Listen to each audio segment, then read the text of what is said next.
ESPN has not been a network that I have enjoyed watching for probably a good 10 years at this point. It just seems like they're behind a lot of other sports providers at this point, at least their finished products, and the direction that they've gone, I'm not a fan of. So I'm going to be changing what the acronym ESPN means today, and some of my main gripes with them are mostly from a basketball perspective. That's most of what I watch sports content of. And so when I see things are on ESPN, I kind of like, oh, okay, I guess I have to watch on that. And it's never something that I look forward to. It's always kind of a disappointment. It's like, okay, I want to watch this game, but I'm going to have to consume it in the worst way possible because it's on ESPN. I think it's mostly because the personalities that they've inserted are over the top in their perspectives and their really just everything and how they conduct themselves.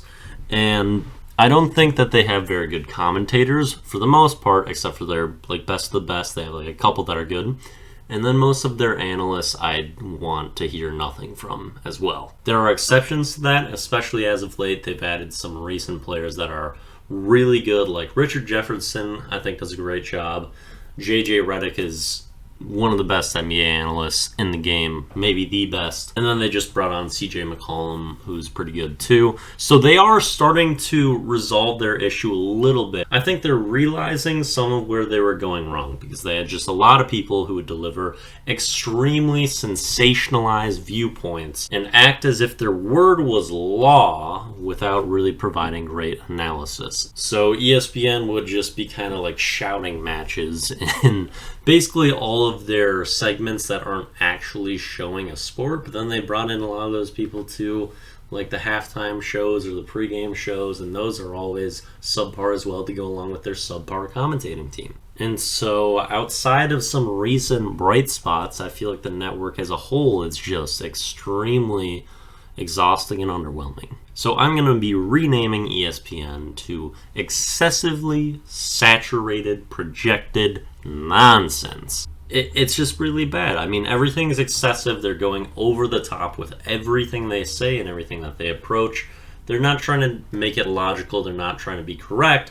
They're just trying to bait views as much as they possibly can by saying absurd things or posting absurd things. Even I'll see like little posts from them, not even actual like videos or streams, and it's just like blatantly false information that they're just trying to get people to click on and look into. And I'm like, this is ESPN, really? So it's excessive, it's saturated because they've got 24-hour programming. They're just kind of running the same crap over and over again. And then project the nonsense, I mean, that works too because they're just spewing out crap, not caring about its validity and really just wanting to be sensationalized. And that's about it.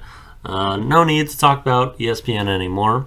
Hopefully JJ Redick either gets the reins to save that company or goes off and continues to do his own thing because he has his podcast, which is great anyway too. Because that man is the pinnacle of basketball analysis at this point, and really just modern players doing that in media in general right now is massively successful in a way better product than anything that the networks are putting out. And this is demonstrated in both football and basketball, like Pat McAfee show, JJ Redick, Draymond Green, even all the smoke guys. So there's really a new kind of propping up of this not national broadcast media that is just way better. And even as much as I love like the local broadcasts and stuff because they are constantly entrenched in the team and its runnings, you have to kind of go through the neutered sports network for basically all that, so that sucks too.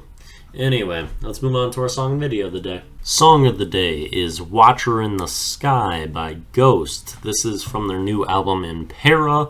It is an amazing song. Somewhat of an Ozzy era vibe out of this song. It's got phenomenal instrumentation all throughout. It does get a little repetitive at the end, but it does build quite a bit throughout the song as well. And there's a lot of amazing aspects of this song, and it's one I really enjoy. Then the video of the day is from the Pat McAfee show. We got another traditional media alternative here. And as they're taking calls, an 8-year-old gets on the audio amp and just attacks Boston Connor after building it up in a pretty funny way. And so this was pretty hilarious. Feel like it might have been staged and maybe not legitimately an 8-year-old, but either way, the clip is super enjoyable and another spotlight of an awesome show. So this is great too. That'll do it for the Daily Do. Peace out.